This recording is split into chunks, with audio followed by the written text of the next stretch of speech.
Assalamualaikum warahmatullahi taala wabarakatuh dan salam sejahtera. Saya Hanita binti Laja Harun merupakan pelajar sarjana pendidikan sejarah nombor metrik P111493. Hari ini saya akan membentangkan perkongsian yang bertajuk Kesulitan Pelajar Menguasai Sejarah SPM. Pada tahun 2010, Tan Sri Muhyiddin bin Mohamad Yassin ketika itu yang menjadi Menteri Pendidikan Malaysia, dalam ucapan beliau menyatakan akan menjadikan mata pelajaran sejarah sebagai salah satu mata pelajaran wajib lulus. Ekoran itu pada tahun 2013, surat berkeliling yang menyatakan sejarah SPM wajib lulus telah pun dikeluarkan. Lantaran itu, pengumuman ini telah mendapat pelbagai reaksi. Ketika itu, Menteri Pendidikan kedua Datuk Seri Idris Jussow berkata, sejarah sebagai syarat wajib lulus di peringkat SPM mulai tahun 2013 bukan untuk membebankan pelajar, sebaliknya bertujuan meningkatkan pengetahuan mereka mengenai sejarah negara dan sebagai usaha mendidik pelajar menjadi warga negara yang baik.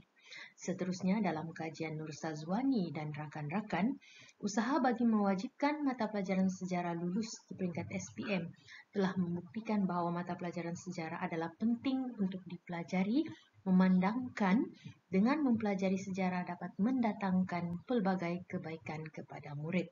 Antara kebaikan tersebut ialah dapat mengenal asal-usul, mengambil iktibar, memupuk patriotisme, mengukuhkan perpaduan, membangunkan negara bangsa, dan mengaplikasikan kemahiran berfikir sejarah.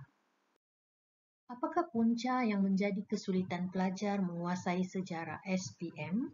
Berdasarkan kajian-kajian lepas, antara faktor penyebab kesulitan pelajar menguasai sejarah SPM ialah cara pengajaran guru yang kurang menarik, silibus mata pelajaran sejarah yang terlalu luas, berikutnya tanggapan negatif terhadap mata pelajaran sejarah, berikutnya tiada peruntukan markah kerja kursus ataupun kajian kes yang dijalankan oleh murid, dan yang seterusnya masa pengajaran sejarah yang terhad. Dalam kebanyakan kajian, cara pengajaran guru dianggap kurang menarik bagi mata pelajaran sejarah. Pendekatan guru kebanyakannya adalah chalk and talk atau menyampaikan isi pelajaran ataupun bersyarah. Ini menyebabkan tiada elemen kolaboratif, kerjasama, pemikiran kritis dan kreatif diamalkan oleh pelajar yang menyebabkan pembelajaran sejarah itu tidak memberi makna ataupun dalam situasi yang kaku. Seterusnya, terdapat juga kajian-kajian yang menyatakan bahawa pengajaran guru adalah berasaskan buku teks. Buku teks merupakan rujukan bagi guru dan murid untuk menguasai isi pelajaran, tetapi bukan dijadikan sebagai asas untuk menjayakan suatu pembelajaran. Tambahan pula terdapat guru yang menggunakan pendekatan menyalin nota berdasarkan buku teks. Ini menyebabkan murid-murid tidak dapat melalui sesi pembelajaran yang membolehkan mereka empati terhadap mata pelajaran sejarah itu sendiri. Seterusnya, pengajaran guru yang dikaitkan kurang atau tidak menggunakan alat bantu mengajar atau bahan bantu mengajar yang membolehkan murid belajar secara aktif menguasai isi pelajaran. Selain itu, silibus mata pelajaran sejarah juga dianggap terlalu luas. Murid-murid yang akan menduduki peperiksaan SPM perlu mempelajari 10 bab sejarah tingkatan 4 dan 10 bab sejarah tingkatan 5. Ini bermakna murid-murid perlu mempelajari atau menguasai 20 bab untuk menjawab 4 soalan struktur dan hanya 3 soalan esei. Tambahan pula, di setiap subbab yang disediakan terdapatnya subbab yang panjang. Contohnya, terdapat 8 hingga 9 subbab. Contohnya bagi bab 2 dan bab 3 sejarah tingkatan 4. Selain itu, terdapat juga tanggapan negatif terhadap mata pelajaran sejarah. Contohnya dapatan kajian Dr. Shakila dan rakan-rakan, antara sebabnya ialah kerana mata pelajaran sejarah melibatkan ingatan peristiwa lampau. Sedangkan mempelajari masa lampau adalah untuk iktibar berdasarkan sesuatu peristiwa ataupun untuk menghargai perjuangan tokoh-tokoh yang telah membawa kemerdekaan kepada negara. Selain itu, tanggapan negatif juga dikaitkan dengan profession yang dikaitkan dengan mata pelajaran sejarah ini kurang menjamin masa depan. Sebaliknya, ibu bapa dan guru-guru lebih memfokuskan kepada mata pelajaran sains matematik disebabkan anak-anak mempunyai cita-cita seperti menjadi doktor dan jurutera, dan mata pelajaran sejarah dianggap tidak menyumbang kepada cita-cita tersebut. Setiap murid perlu menjalankan kajian kes sekurang-kurangnya sekali dalam setahun. Kajian kes ini membolehkan murid mendapat tahap penguasaan yang baik dalam pentafsiran bilik darjah. Dan pelaksanaan kajian kes ini memerlukan murid melaksanakan aktiviti penerokaan, pengumpulan maklumat dan juga menghasilkan bahan pembentangan atau perkongsian yang berkaitan dengan tokoh, institusi ataupun kajian-kajian yang telah mereka jalankan. Dan kajian kes ini memerlukan murid mengorbankan masa, kos dan tenaga yang banyak. Namun begitu, pelaksanaan kajian kes ini tidak diberikan sebarang markah dalam peperiksaan SPM. Kesulitan untuk menguasai sejarah SPM juga dikaitkan dengan masa pengajaran sejarah yang terhad 64 jam sahaja dalam setahun berbanding dengan mata pelajaran lain seperti bahasa Melayu 128 jam, bahasa Inggeris, matematik dan sains 112 jam. Sedangkan sejarah wajib lulus dan murid-murid perlu mempelajari 20 bab, iaitu 10 bab tingkatan 4 dan 10 bab tingkatan 5. Tambahan pula, murid-murid juga wajib menjalankan kajian kes. Oleh itu, dengan masa pengajaran yang terhad, guru dan murid fokus kepada menghabiskan silibus mata pelajaran, seterusnya membuat latitubi sebagai persiapan menghadapi peperiksaan. Seterusnya kita beralih kepada cadangan mengatasi kesulitan pelajar menguasai sejarah SPM. Antaranya ialah meningkatkan kompetensi guru, seterusnya mempertimbangkan semula jumlah masa pembelajaran dan pemudacaraan sejarah, berikutnya peruntukan markah kajian kes sebagai sebahagian markah dalam peperiksaan SPM, berikutnya program khusus bagi mata pelajaran sejarah dalam dasar pendidikan negara, dan yang terakhir memperbaiki tanggapan terhadap mata pelajaran sejarah. Cadangan pertama iaitu meningkatkan kompetensi guru.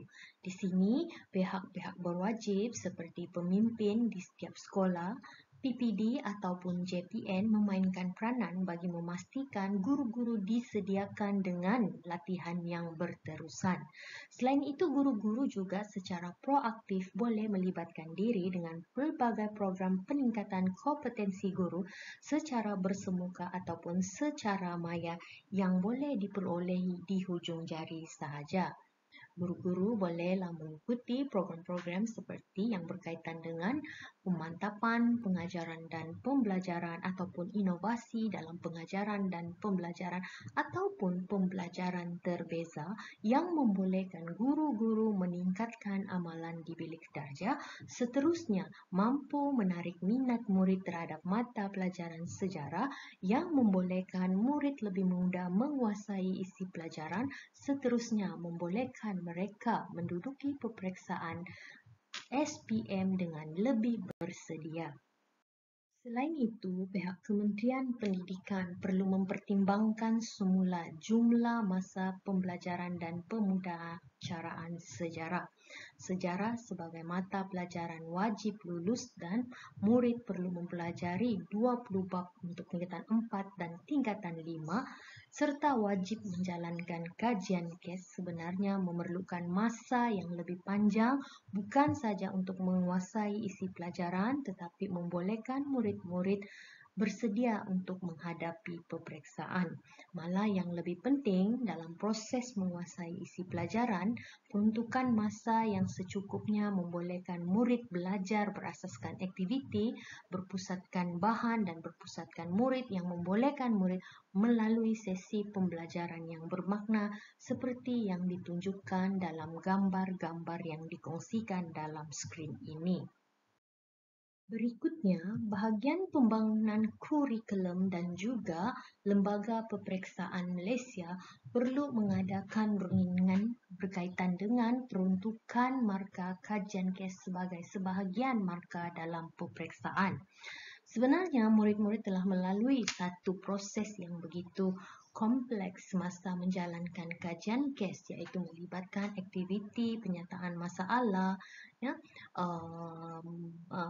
menjalankan proses inquiry, melawat ke tapak kajian, menemu bual responden, membuat analisis data, menghasilkan kajian dan juga berkongsi hasil kajian. Dan pengalaman ini amat berharga yang sewajarnya mereka mendapat sekurang-kurangnya 10% markah yang boleh dimasukkan sebagai sebahagian daripada markah dalam peperiksaan SPM. Dengan cara ini juga membolehkan murid berasa gembira atau bermotivasi untuk mempelajari atau melaksanakan projek mata pelajaran sejarah. Sejarah adalah mata pelajaran yang penting untuk memupuk semangat patriotisme dan melahirkan generasi pembangun warisan negara pada masa akan datang. Sewajarnya, mata pelajaran sejarah ini perlu dimasukkan sebagai satu mata pelajaran yang disokong oleh program-program khusus dalam dasar pendidikan negara, seperti yang kita lihat dalam Pelan Pembangunan Pendidikan Malaysia 2013 hingga 2025. Aspek STEM begitu dititik beratkan ke arah melahirkan generasi yang kreatif dan inovatif berasaskan teknologi yang mampu bersaing di peringkat global pada masa akan datang. Tetapi generasi yang mempunyai semangat cintakan negara juga tidak boleh diabaikan dan dia perlu seiring dengan arus pembangunan negara atau globalisasi. Oleh itu, perlu adanya pengisian ataupun program-program khusus yang dimuatkan seperti program STEM dalam Pelan Pembangunan Pendidikan yang seterusnya.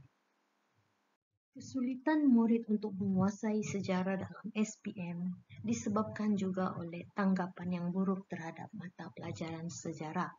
Oleh itu sudah sampai masanya untuk usaha-usaha bagi memperbaiki tanggapan terhadap mata pelajaran sejarah ini dilaksanakan kepada murid-murid ataupun ibu bapa ataupun masyarakat umum.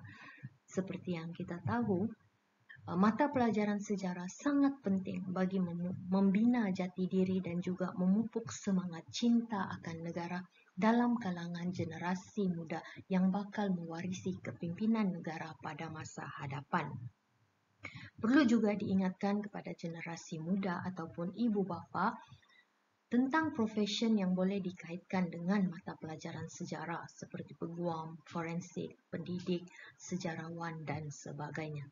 Dengan cara ini, pelajar dan juga ibu bapa lebih terbuka untuk melihat peluang anak-anak mereka menguasai mata pelajaran sejarah, seterusnya memberi sokongan dan ini akan dapat memudahkan murid-murid untuk menduduki peperiksaan sejarah SPM.